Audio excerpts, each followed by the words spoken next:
Lindezas, bem-vindos ao Fan Comenta, eu sou o João e vou te falar que o filme de hoje, a animação de hoje, se chama Kingsglaive, Final Fantasy XV. E aqui nós somos apresentados a um universo fantástico, onde há a mistura de tecnologia, ciência, magia, conceitos medievais e até mesmo conceitos mais modernos. O traje das pessoas aqui vai desde armaduras até ternos. Existem naves e existem carros. E o mais importante, existem cristais que servem como fonte de energia e de magia para essa realidade. Com isso, dois reinos entram em guerra por causa desses cristais. De um lado, temos Lucis, um reino pacífico e com muita magia. Do outro lado, nós temos Niflheim, um império bélico altamente tecnológico. Este último tem conquistado vários outros reinos em uma campanha de expansão de território. Para se defender, Lúcio usa a magia dos cristais para criar uma barreira contra as máquinas de Niflheim. Durante anos, Lúcio conseguiu se defender desses ataques. Nesse período todo de guerra, o príncipe Noctis do reino de Lúcio ficou doente e sua família real o leva a um terceiro reino chamado Tenebrae, para que lá ele pudesse ser tratado. Durante essa viagem em busca de cura, lá na cidade de Tenebrae, que fica longe do reino de Lúcio,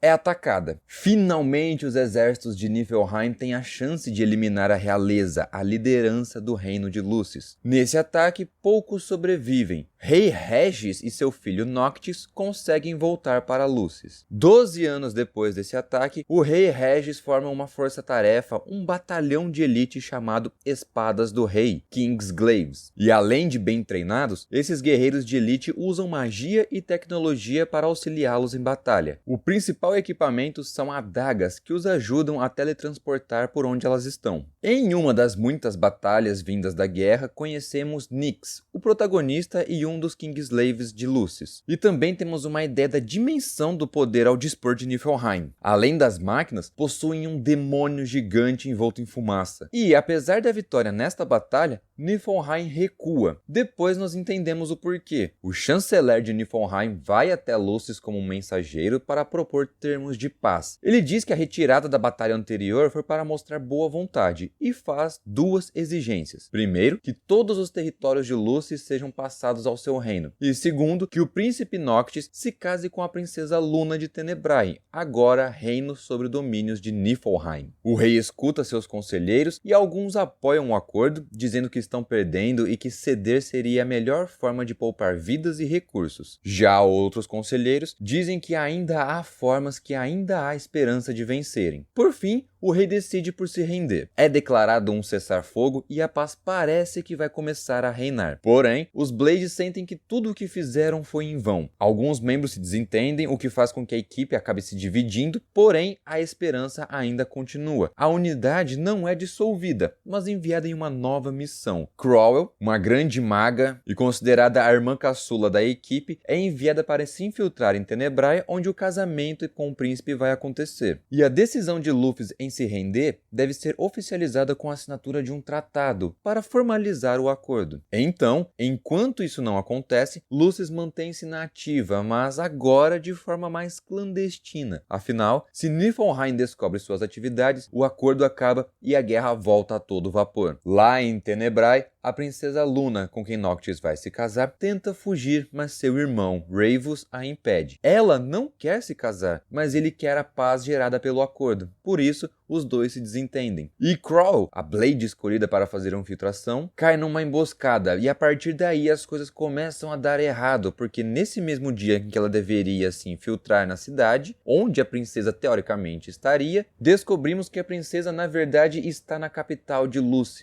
Do outro lado, conhecendo um pouco sobre o que está acontecendo nas ruas da cidade da capital Lúcio, percebemos que mesmo havendo um acordo de paz, algumas pessoas, alguns soldados, alguns civis não estão de acordo. Parte do povo não quer este tratado porque sentem que tudo foi em vão. Então, nós começamos a ver o surgimento de uma pequena revolução, de um pequeno grupo de revoltosos que começam a planejar uma espécie de revolta civil. Mas, já que o acordo ainda não foi assinado, Lucius usa parte de sua soberania restante e envia Nyx para assumir a segurança da princesa que está visitando a cidade, quando na verdade deveria estar em Tenebrae. Pouco depois, Nyx descobre que Crow foi morta e jogada em um lixão, tratada como nada. A morte dela é sentida não só por seus amigos, mas também pelo capitão da unidade. Ele diz que a morte de Crow não ficará sem punição. Até então, acreditamos que esse cara é do bem. Já na véspera da assinatura do tratado, o imperador de Niflheim e o rei de Lucis se encontram e trocam elogios sobre recepção e as cidades, mas o tom ainda é de ameaça. E ainda durante a véspera da assinatura, Libertus, o amigo mais próximo de Crow, se encontra com uma pequena resistência, passando a fazer parte dessa revolta civil. Princesa Luna começa a ter uma conversa com o general Glauca, o guerreiro responsável por liderar o ataque a Tenebrae 12 anos atrás, quando ela ainda era uma criança. Ele entrega o jogo dizendo que há mais no acordo do que mera proposta de paz, ou seja, Niflheim tem segundas intenções. Agora, no dia da assinatura do Tratado de Paz, a princesa some, e a última pessoa com quem ela foi vista foi com Glauca. Então Nyx descobre que Niflheim tem uma frota imperial pronta para atacar e que eles estão com a princesa. A ideia é fazer com que o povo acredite que Lucius violou os termos do acordo ao evitar o casamento. Assim, o acordo não poderia ser assinado e a guerra voltaria a acontecer de forma declarada. Rei Regis acredita no que Nyx informa e pede que ele salve a princesa. Nyx assume o comando dos Blades e se prepara para o resgate. A operação tem duas missões. A principal, salvar a princesa, e a secundária, impedir que as naves cheguem perto da capital de Lucius, que é protegida graças ao uso daqueles cristais mágicos. Os Blades se dividem em duas equipes, uma focada em infiltração e a outra em extração. E faltando apenas 20 minutos para a assinatura do tratado, os Blades entram em ação. Porém, essa missão de resgate já era esperada por Niflheim, ou seja, mesmo agindo de forma mais silenciosa possível, os Blades já estão em desvantagem por estarem fazendo o que os seus inimigos queriam. Enquanto se preparam para a assinatura, Rei e Imperador trocam provocações de forma bem direta, e segundos antes da assinatura, bombas explodem do lado de fora e todos os membros do lado de dentro sacam suas armas, sejam mágicas ou não. As bombas foram obras do pessoal da resistência, dos revoltosos. Já lá onde a princesa estava sendo mantida, monstros começam a aparecer e um traidor entre os Blades se revela. De volta ao castelo, as tropas de Niflheim vão atrás dos cristais mágicos. O objetivo deles não é necessariamente roubá-los, mas destruí-los, e conseguem. Assim, a barreira que protegia a capital de Lucius cai. Nyx percebe que não um, mas vários de seus soldados o traiu. As baixas só crescem tanto na cidade quanto nas naves, e a guerra volta a acontecer com mais força ainda. De repente, um tipo de monstro Kraken com morcego, quase um Cthulhu, pega a princesa e Nyx usa magia de fogo para tentar resolver a situação, mas a nave começa a cair. No castelo, Rei Regis se livra de alguns soldados inimigos usando sua magia de raio e diz a seus conselheiros que fugir não é mais uma opção. Nesse momento, General Glauca aparece. De volta a Nyx, ele empala o Kraken durante a queda das aeronaves, e um prédio inteiro é destruído, mostrando que os estragos desta batalha serão catastróficos. Corta para General Glauca brincando com seus oponentes. Nenhum deles ali chegou perto de ser um desafio ao guerreiro das máquinas. Já o imperador de Niflheim, tendo alcançado o real objetivo, que era destruir a muralha mágica, ele e o chanceler de Niflheim vão embora levando os cristais que sobraram. A partir deste momento, a cidade começa a ser invadida de vez e os invasores atiram para todos os lados, não interessando se estão acertando guerreiros, soldados, guardas ou civis. Rei Regis recebe um golpe poderoso e perde seu anel mágico. Ravos o usa, mas o poder do anel o rejeita e seu braço todo começa a pegar fogo. O anel só dá poder àqueles que ele considera digno. Nyx e Glaucon até lutam enquanto a princesa Luna leva o rei ferido para um lugar menos perigoso. E com mais um ataque de raio vindo do rei,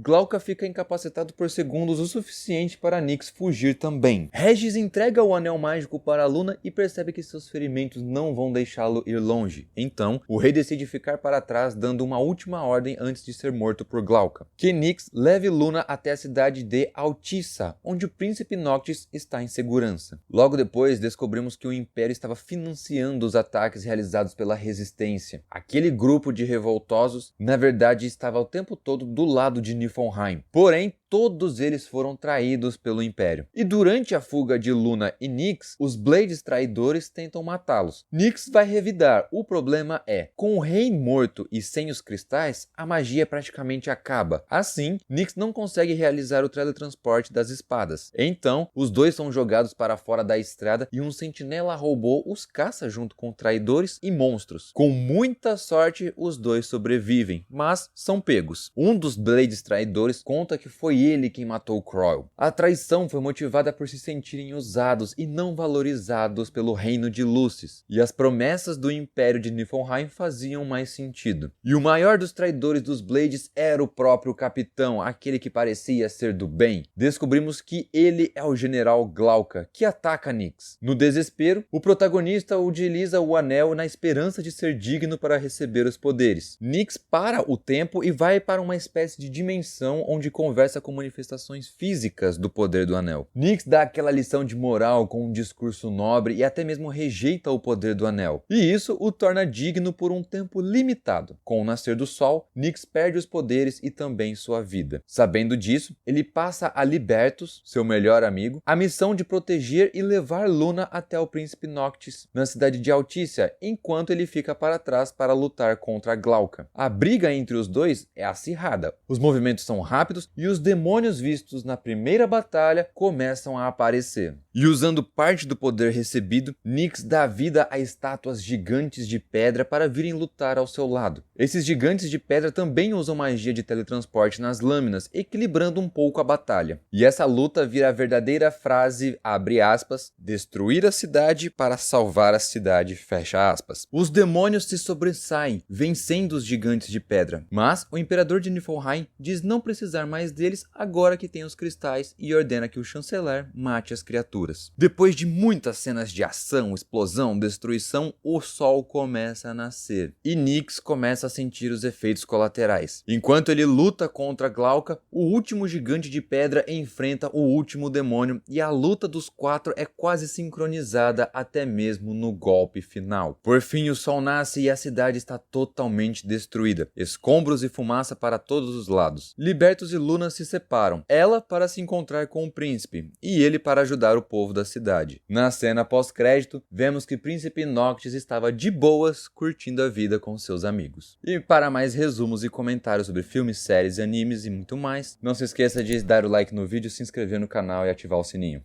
Até a próxima. Tchau!